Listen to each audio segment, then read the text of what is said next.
Today we're going to compare the Huawei Mate 20 versus the iPhone SE, and I know the Mate 20 came out a long time ago versus the SE which just came out recently, but it still has more cameras. I just want to check if it's still good enough to compare something that came out recently this year. Alright, so this is the low light front facing test, and after using the Mate 20 for like over a year now, I already know that the video side of things is not going to be as good as the budget iPhone. Starting off with portrait mode, I do like the skin tones on the iPhone much better, but it's really specific because the white balancing can be off and the sun really creates the flaring, which doesn't make the image look too good. For nighttime, I'm gonna go with the Mate 20 because the colors look so much more better, and for the iPhone, it looks very flat and very noisy. And one con the iPhone SE can't do is having portrait mode on objects. So if you happen to take a lot of photos on objects in portrait mode, then the SE is not the one for you. There are third-party apps out there that can do this from what I've heard, but I never tried it before. But for me, I'm just sticking with the main camera app. On the Mate 20, you do have another option, the 2x to zoom in,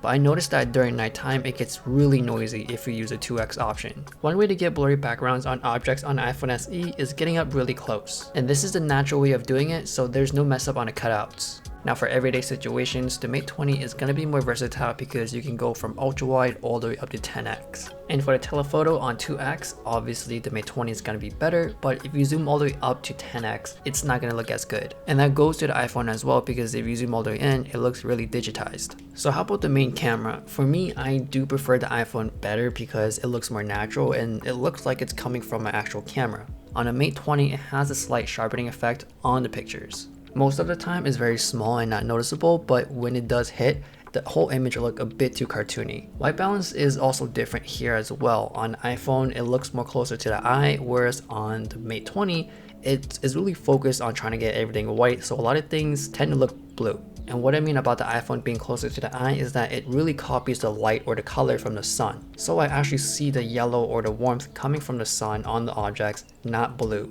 Another con on the Mate 20 is that since it's switching lenses a lot, the colors are also inconsistent. During daytime, it's not that bad, but if you do take a lot of low light photos, that's when you see the bigger difference. For low light, both are really decent. For the ultra wide angle, I would stay away from on the Mate 20, and there are weird flaring if you point at light sources. I think it has to do with the bigger surface area of the camera glass. Now for nighttime, I think the sharpening effect really helps out on the Mate 20 here because the clarity seemed to help make the picture look better, and a more aggressive white balancing here too, but that's a personal preference. Also, the Mate 20 offers night mode, which the iPhone SE does not. An area with some lighting makes the whole night mode looks good, but if it's really dark out, it's really no point in using it. The image is still blurry and noisy, so at that point you might as well find somewhere else with good lighting.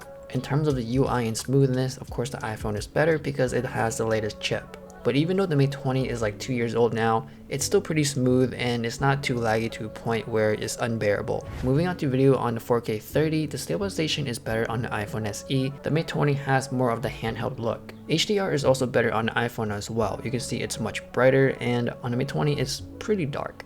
Especially if you look into the shadows, it's very noticeable. On the iPhone 60, now the iPhone can shoot up to 4K, which the Mate 20 cannot. Also, the stabilization is better as well as HDR. Now both can shoot in 1080-60, but on the Mate 20, it doesn't seem like there's any stabilization because I can see all the micro jitters on each step I take. Now I would say the colors looks more natural and it looks right on the Mate 20, whereas on iPhone, everything looks so warm and yellowish. 1080-30 is probably the best setting for the Mate 20. The color is good, but the stabilization and HDR, I would still give it to the iPhone SE.